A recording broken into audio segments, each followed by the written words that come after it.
Halo, selamat siang Tribuners. Anda sedang menyaksikan program Breaking News bersama saya Nurul Asari. Jenazah ex-gubernur Papua Lukas NMB telah dimakamkan di kediamannya di Koya Tengah, Distrik Muara Tami, Kota Jayapura pada Jumat 29 Desember siang ini. Pantauan Tribun Papua.com hingga 14.30 WIT, proses pemakaman Lukas NMB disaksikan oleh seluruh kerabat, keluarga, hingga masyarakat Papua. Bahkan diprediksi ada ribuan warga yang hadir dalam prosesi pemakaman tersebut. Rangkaian ibadah hingga pemakaman pun berjalan begitu lancar.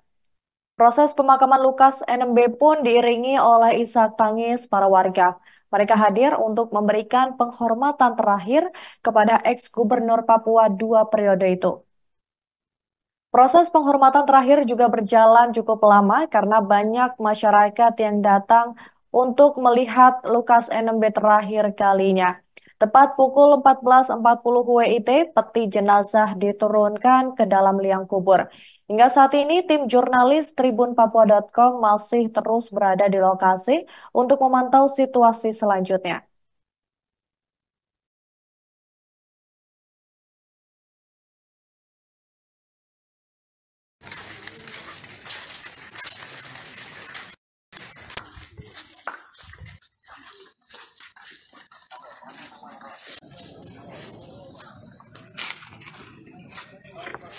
Iya.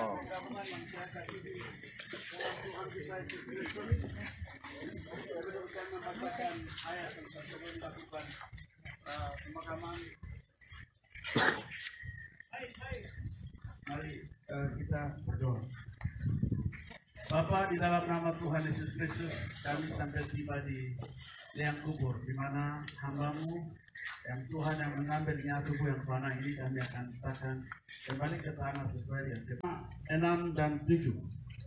Bunyi firman Tuhan demikian.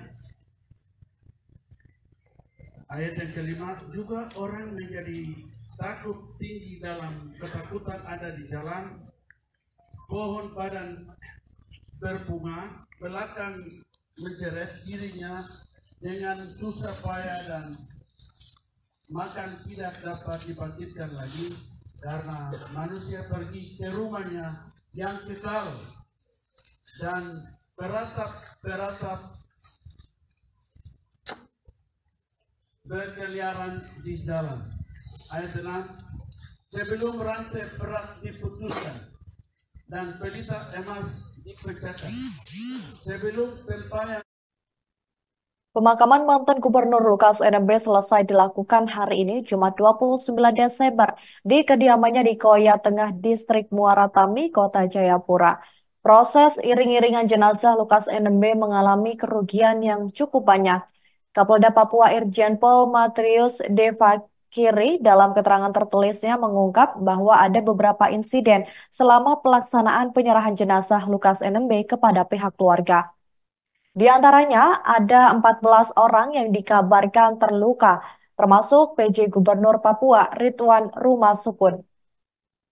Selain itu ada juga satu mobil yang dibakar, 5 kendaraan yang rusak berat, hingga bangunan hancur dan 25 perumahan rusak parah. Total kerugian ditaksir mencapai 2 miliar rupiah. Terkait hal ini, Fahiri berharap tidak ada kejadian serupa terjadi lagi. Ia meminta kepada masyarakat untuk menunjukkan duka dengan cara yang benar dan sesuai dengan budaya anak Papua tanpa merugikan siapapun. Selain itu, pihaknya juga mengingatkan kepada masyarakat pendatang untuk menjaga kedamaian dan tidak mengambil langkah-langkah yang bisa merusak suasana kerukunan di tanah Papua.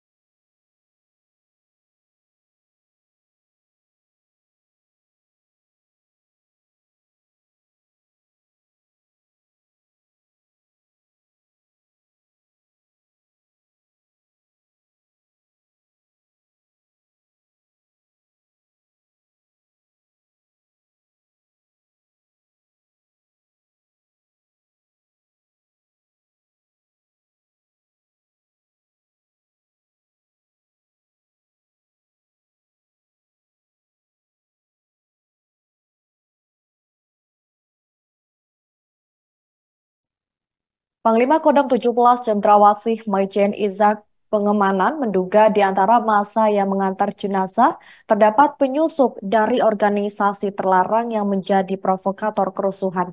Mereka diduga berasal dari Komite Nasional Papua Barat dan United Liberation Movement for West Papua.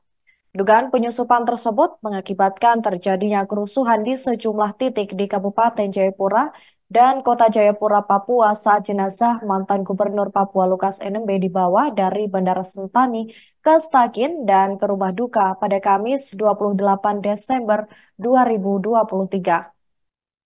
Kejadian ini dinilai serupa dengan yang terjadi pada tahun 2019 silam.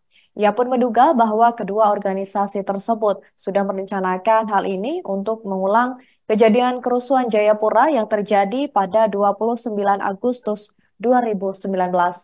Lebih lanjut, aparat keamanan juga sudah membuat prediksi mengenai ancaman akan adanya gangguan keamanan saat jenazah Lukas NMB tiba di Jayapura, sehingga langkah antisipasi juga sudah disiapkan dan aksi perusakan bisa diminimalisir.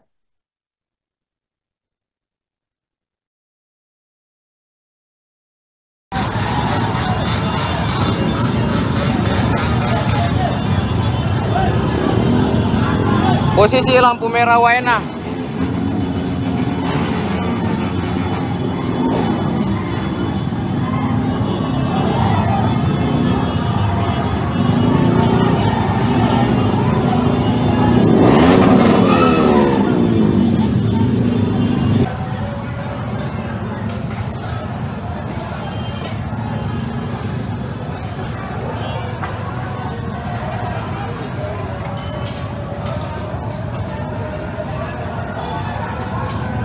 Masa melakukan pelemparan.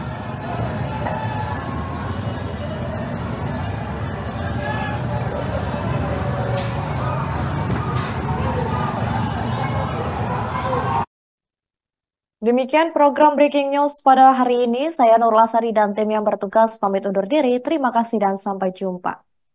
Download Tribun X sekarang.